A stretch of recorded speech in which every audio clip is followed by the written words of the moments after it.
Hello, नमस्कार। आज हम शुरू करने वाले हैं एनसीईआरटी सार का भारतीय अर्थव्यवस्था। तो चलिए शुरू करते हैं।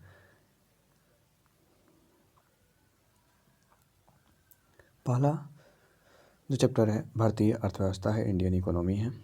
तो जब हम किसी देश को उसकी समस्त आर्थिक क्रियाओं के संदर्भ में परिभाषित करते हैं तो उस देश की अर्थव्यवस्था कहते हैं। आर्थिक क्रियाओं में मुख्य रूप से वो क्रिया आता है जिसके द्वारा हम क्या करते हैं, आय की प्राप्ति करते हैं। ठीक है। जब हम किसी देश को देश की समस्त आर्थिक क्रियाओं के संदर्भ में परिभाषित करते हैं तो उसे उस देश की हम क्या कहते हैं, अर्थव्यवस्था कहते हैं। ठीक है। आगे बढ़ते हैं। अर्थशास्त्र का जनक किसे कहा जाता है? तो अर्थशास्त्र का जनक किसे कहा जाता है? तो अर्थशास्त्र का जनक एडम स्मिथ को कहा जाता है। अर्थव्यवस्था की छोटी आर्थिक इकाई का अध्ययन अर्थशास्त्र की किस शाखा के अंतर्गत किया जाता है? तो यह व्यष्टि अर्थशास्त्र में किया जाता है, यानी माइक्रो इकोनॉमिक्स में छोटी आर्थिक इकाइयों का अध्ययन किया जाता है, जैसे किसी कंपनी का, किसी दुकान का, किसी मार्केट का। जबकि जो सबसे बड़ी इकाई है उसका अध्ययन यानी राष्ट्रीय आय का, ठीक है, या किसी देश की जीडीपी का, तो वह समष्टि अर्थव्यवस्था यानी मैक्रो इकोनॉमिक्स में होता है। और समष्टि और व्यष्टि को बांटने का काम एक अर्थशास्त्री किए थे, कीन्स नामक वैज्ञानिक किए थे। समष्टि अर्थव्यवस्था आगे है भी। समष्टि अर्थव्यवस्था को अर्थशास्त्र की एक अलग शाखा के रूप में आरंभ करने का श्रेय किसे जाता है? तो वो जॉन मेनार्ड कीन्स है। आगे है, भारतीय अर्थव्यवस्था किस प्रकार की अर्थव्यवस्था मानी जाती है? जो भारतीय अर्थव्यवस्था है किस प्रकार की अर्थव्यवस्था मानी जाती है? तो विकासशील अर्थव्यवस्था मानी जाती है। विकासशील अर्थव्यवस्था मानी जाती है। भारतीय अर्थव्यवस्था की मुख्य विशेषता क्या है? भारतीय अर्थव्यवस्था की मुख्य विशेषता क्या है? तो कृषि की प्रधानता, प्रति व्यक्ति न्यूनतम आय तथा बढ़ती बेरोजगारी, ये भारतीय अर्थव्यवस्था की विशेषता है। कृषि की प्रधानता, प्रति व्यक्ति न्यूनतम आय तथा बढ़ती बेरोजगारी। भारत की अर्थव्यवस्था मिश्रित अर्थव्यवस्था है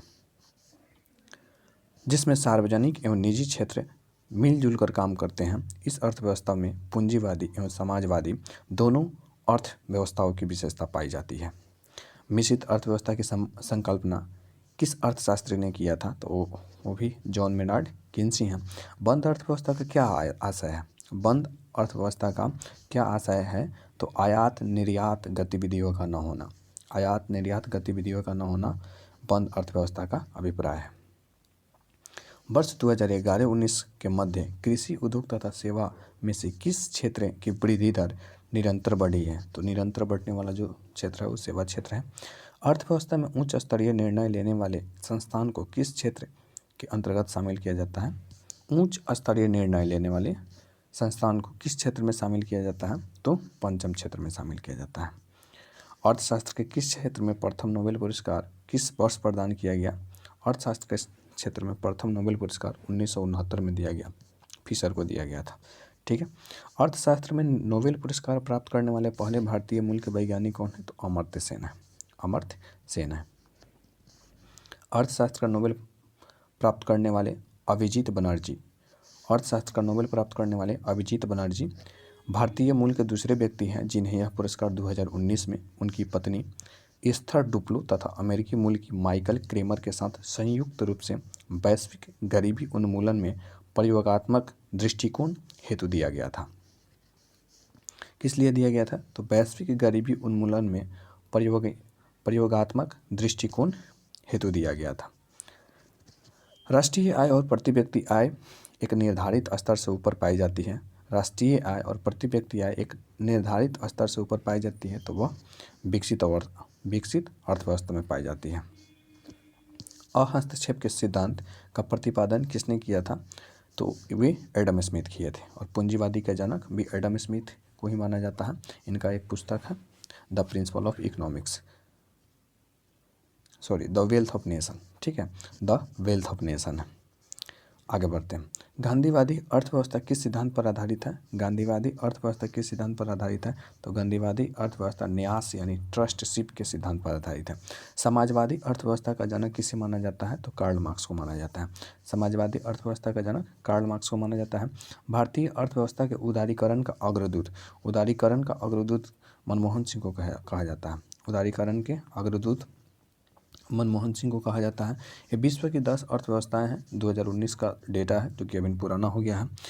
अगर उसमें हम बात करें नॉमिनल जीडीपी के आधार पर तो 1 नंबर में अमेरिका है, 2 नंबर में चीन है, 3 में जापान है, 4 में जर्मनी है, 5 में भारत है। ठीक है, 6 में यूके है, 7 में फ्रांस है, 8 में इटली है, 9 में ब्राज़ील है और 10 में कोरिया है। ठीक है,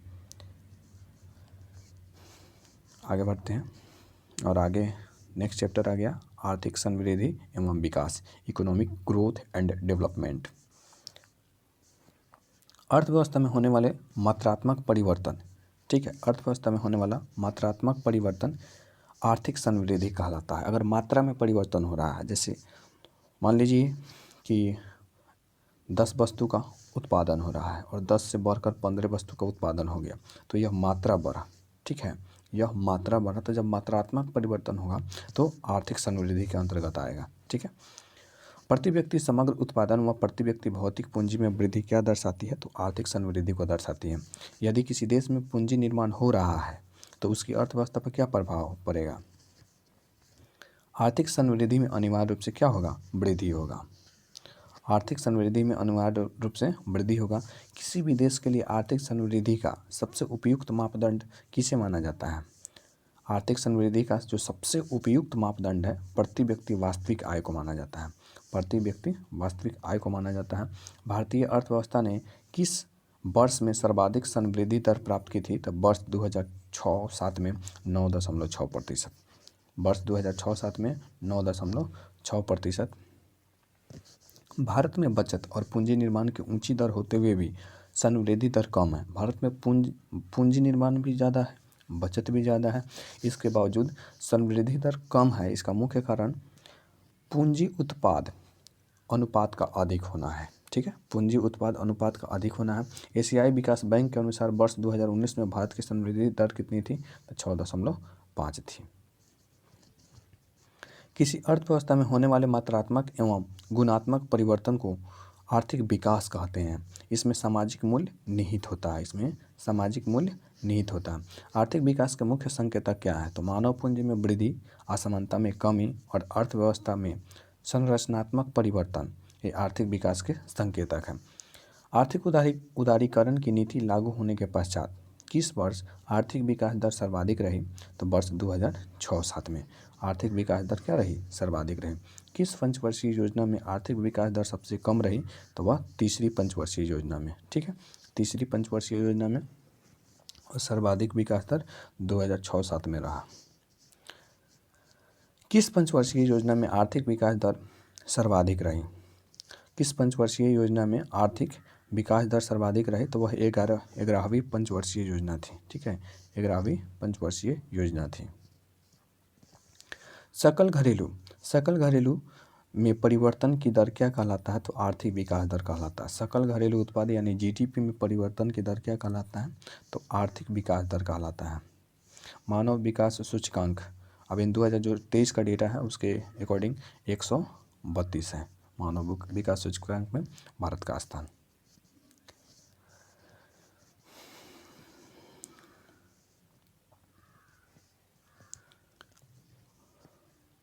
जीवन की भौतिक गुणवत्ता सूचकांक का प्रतिपादन किया था। जीवन की भौतिक गुणवत्ता के सूचकांक का प्रतिपादन मॉरिस डी मॉरिस किए थे 1976 में। वर्ष 1970 में आधारभूत आवश्यक प्रत्यागम दृष्टिकोण का प्रतिपादन किसके द्वारा किया गया? तो विश्व बैंक के द्वारा किया गया। ठीक है, आर्थिक विकास के मापन हेतु क्रय शक्ति समता विधि का प्रतिपादन किसने किया था? तो जी आर कैस्ले ने किया था। उसके बाद है कि विश्व बैंक के अनुसार क्रय शक्ति समता के आधार पर चीन एवं संयुक्त राज्य अमेरिका के बाद भारत तीसरी सबसे बड़ी अर्थव्यवस्था है। पीपीपी यानी परचेजिंग पावर पैरिटी के आधार पर जो भारत का स्थान है कितना है? तीसरा है। भारत का स्थान तीसरा है। वर्ष 2020 में जारी अंतर्राष्ट्रीय तुलनात्मक कार्यक्रम के अनुसार पीपीपी के आधार पर विश्व जीडीपी में भारत का भागीदारी कितना था, तो 6.7%। भारतीय मानक विकास प्रतिवेदन प्रत्येक प्रतिदर्श गांव से संबंधित क्या जानकारी प्रदान करता है, तो आधारिक संरचना, सुख साधन, शिक्षा तथा स्वास्थ्य संबंधित सूचकांक जारी करता है। किस अंतर्राष्ट्रीय संस्था के द्वारा वर्ष 1990 से मानव विकास सूचकांक को प्रस्तुत किया जाता है, तो बहुत इंपॉर्टेंट है, संयुक्त राष्ट्र विकास कार्यक्रम यूएनडीपी, संयुक्त राष्ट्र विकास कार्यक्रम यूएनडीपी के द्वारा। संयुक्त राष्ट्र मानव विकास सूचकांक किसके द्वारा विकसित किया गया था, एचडीआई किसके द्वारा विकसित किया गया था, तो महबूब उल हक के द्वारा।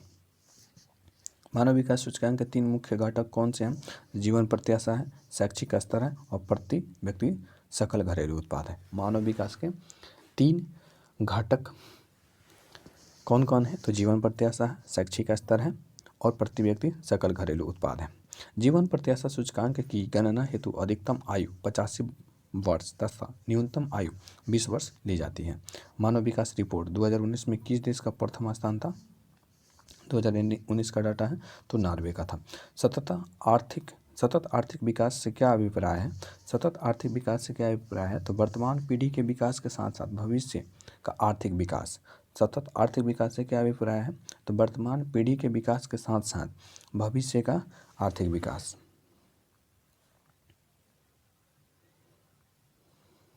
तीसरा चैप्टर है राष्ट्रीय आय है।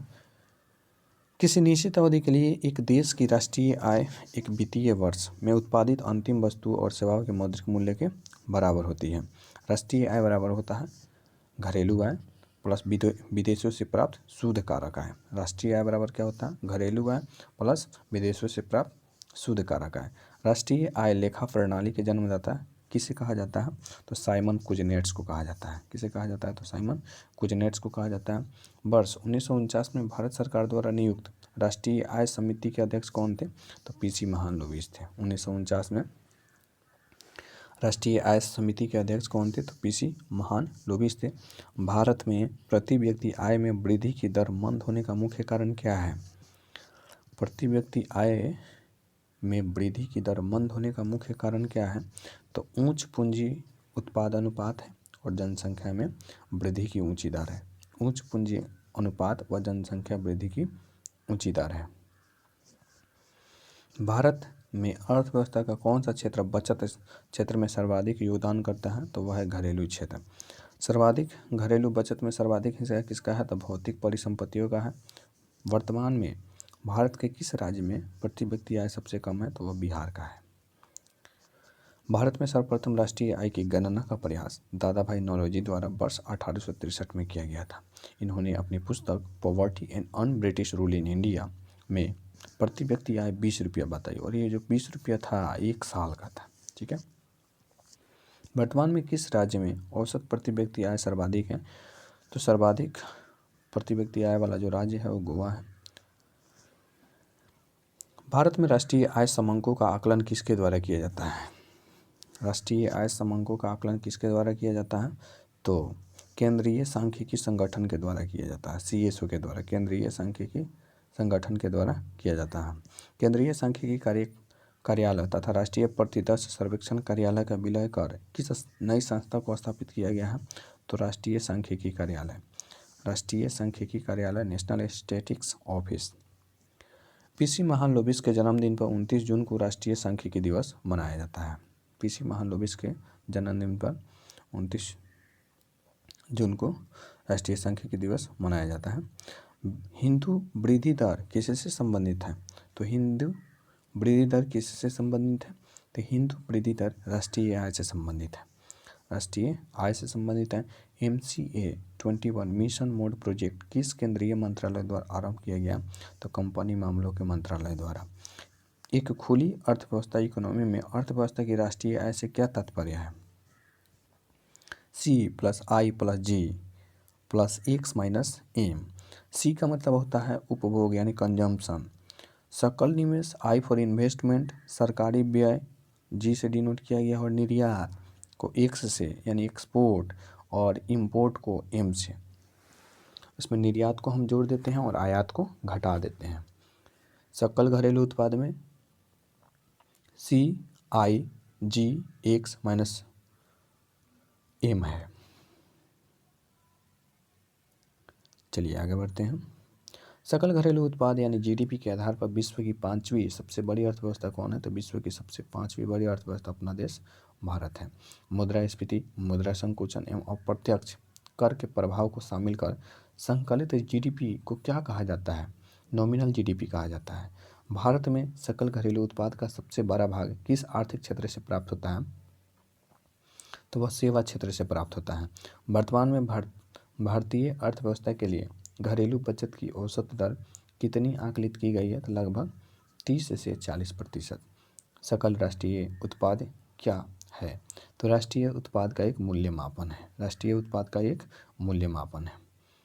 राष्ट्रीय प्रतिदर्श सर्वेक्षण संगठन यानी NSSO की स्थापना कब किया गया? तो NSSO की स्थापना 1950 में किया गया। राष्ट्रीय सांख्यिकी आयोग यानी NSO की स्थापना किस समिति के अनुशंसा पर की गई? तो सी रंगराजन समिति। जीडीपी आंकड़ों के आधार पर वर्ष 2004-05 को बदलकर कौन सा नया आधार वर्ष कर दिया गया है? तो 2011-12 4-5 को बदलकर 11-12 कर दिया गया है। केंद्रीय सांख्यिकी कार्यालय द्वारा CSO राष्ट्रीय आय की गणना के लिए आधार वर्ष 2011-12 से बदलकर 17-18 करने का प्रस्ताव है।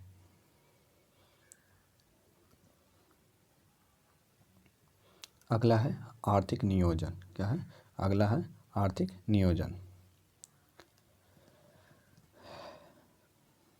आर्थिक नियोजन से अभिप्राय एक ऐसी प्रणाली से है जिसमें केंद्रीय संगठन एक निश्चित समय अवधि के लिए लक्ष्यों का निर्धारण करता है। इन लक्ष्यों की प्राप्ति के लिए कार्यक्रम एवं नीतियों का भी निर्धारण किया जाता है। भारत में आर्थिक नियोजन की पृष्ठभूमि किसने तैयार की थी? तो भारतीय अर्थव्यवस्था के जनक कहे जाने वाले सर एम विश्वेश्वरैया ने 1934 में, वर्ष 1994 में गांधीवादी योजना किसने प्रतिपादित की थी? तो श्रीमान नारायण अग्रवाल ने। विकास का भारतीय मॉडल किसके हितों को सुरक्षा प्रदान करता है? व्यक्ति और राज्य दोनों के हितों का। राष्ट्रीय योजना समिति का गठन किसके द्वारा किया गया था? सुभाष चंद्र बोस के द्वारा। राष्ट्रीय योजना समिति का गठन किसके द्वारा किया गया था? तो सुभाष चंद्र बोस के द्वारा। राष्ट्रीय विकास समिति के अध्यक्ष कौन होता है? राष्ट्रीय विकास समिति का अध्यक्ष भारत का प्रधानमंत्री होता है। राष्ट्रीय विकास परिषद का गठन कब हुआ था? तो 6 अगस्त 1952 को हुआ था।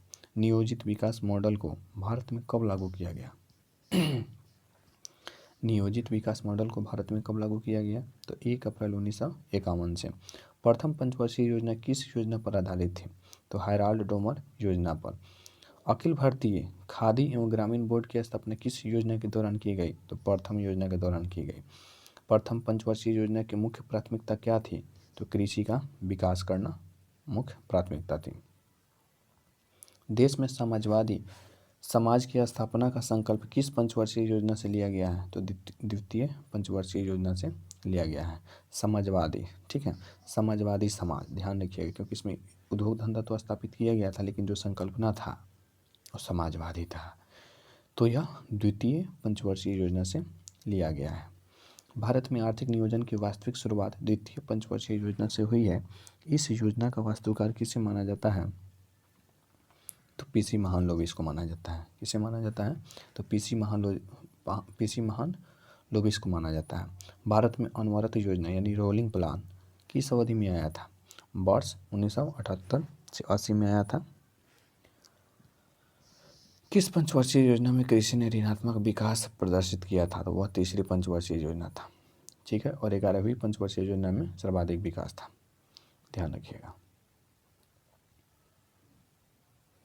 अनवरत योजना का प्रतिपादन जो 1978 से 80 में रहा, गुन्नार मेडल द्वारा अपनी पुस्तक द एशियन ड्रामा, ठीक है, अपनी पुस्तक द एशियन ड्रामा में किया गया। इसे भारत में लागू करने का श्रेय जनता पार्टी की सरकार DT लकरवाल को जाता है। DT लकरवाल को जाता है। भारत में हरित क्रांति की शुरुआत किस पंचवर्षीय योजना के दौरान हुई? तो हरित क्रांति की शुरुआत तृतीय पंचवर्षीय योजना के दौरान हुई और इसके जनक कौन माने जाते हैं? S स्वामीनाथन, जिनका हाल ही में निधन हो गया है, M स्वामीनाथन, ठीक है। चतुर्थ पंचवर्षीय योजना किस मॉडल पर आधारित है? तो डी.आर. गॉडगिल मॉडल पर आधारित है। क्या? डी.आर. गॉडगिल मॉडल पर आधारित थी चतुर्थ पंचवर्षीय योजना। आर्थिक नियोजन के युग की प्रारंभ से भारत की सकल राष्ट्रीय आय में कृषि का हिस्सा निरंतर कम होता रहा है। किस पंचवर्षीय योजना में विकास केंद्र उपागम डेवलपमेंट सेंटर अप्रोच अपनाया गया? तो डेवलपमेंट सेंटर अप्रोच चतुर्थ पंचवर्षीय योजना में अपनाया गया। भारत में स्वपोषित विकास की संकल्पना सर्वप्रथम किस पंचवर्षीय योजना में अपनाई गई? तो चतुर्थ पंचवर्षीय योजना में अपनाई गई।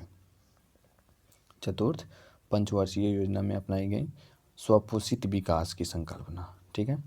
निर्धारित अवधि में से 1 वर्ष पूर्व की समाप्ति होने वाली पंचवर्षीय योजना कौन थी? तो वह 5वीं पंचवर्षीय योजना थी। गरीबी हटाओ विषय वस्तु पर आधारित गरीबी उन्मूलन कार्यक्रम को किस पंचवर्षीय योजना में प्रारंभ किया गया था? तो वह 5वीं पंचवर्षीय योजना थी। छठी पंचवर्षीय योजना किस मॉडल पर आधारित थी? तो आगत निर्गत मॉडल पर आधारित थी। छठी जो पंचवर्षीय योजना थी, ठीक है, जो छठी पंचवर्षीय योजना थी वो आगत निर्गत मॉडल पर आधारित थी। 80 से 85 चली थी। सामाजिक न्याय एवं समानता के साथ समृद्धि दर बल किस पंचवर्षीय योजना में दिया गया था? तो 7वीं पंचवर्षीय योजना में दिया गया था। 20 सूत्रीय सामाजिक न्याय एवं समानता, ध्यान रखिएगा, सामाजिक न्याय एवं समानता के साथ समृद्धि पर बल किस पंचवर्षीय योजना में दिया गया था? तो 7वीं पंचवर्षीय योजना में दिया गया था, जो कि 85 से 90 चला था। चलिए, 20 सूत्रीय आर्थिक कार्यक्रम का शुभारंभ किस वर्ष किया गया था? तो 1975 में 20 सूत्रीय कार्यक्रम और 5वीं पंचवर्षीय योजना में था।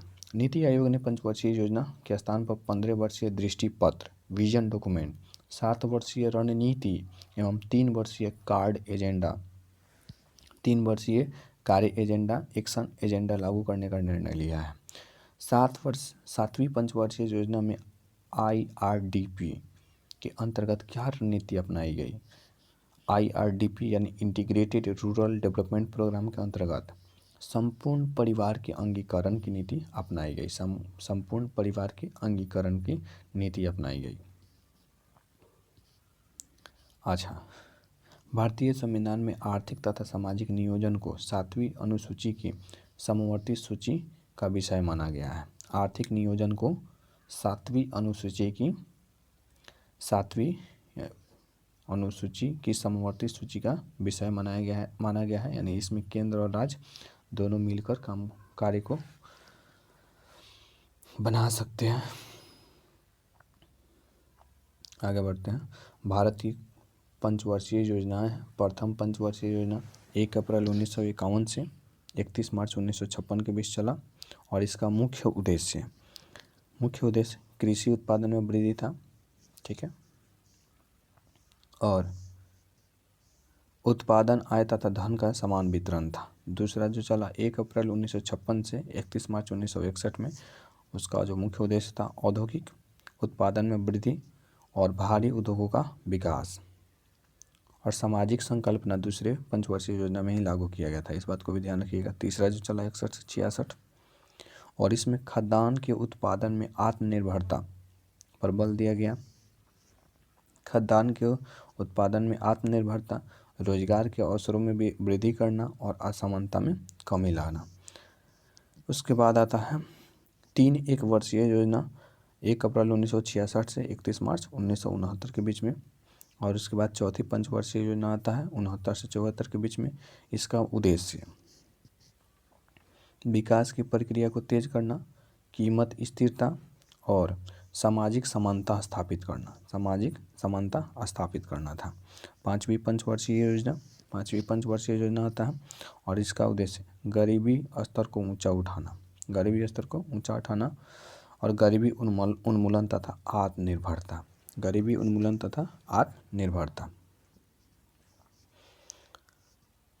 और जीवन स्तर को ऊंचा उठाना, विशेषकर समाज के कमजोर वर्गों का। उसके बाद आता है वार्षिक योजना रोलिंग प्लान आता है 1 अप्रैल 1979 से 31 मार्च 1980 तक चलता है और आता है छठी पंचवर्षीय योजना 80 से 85। छठी पंचवर्षीय योजना 80 से 85 निर्धनता का उन्मूलन करना, इसका उद्देश्य निर्धनता का उन्मूलन करना, आधारिक संरचना का विकास करना, असमानता में कमी लाना था।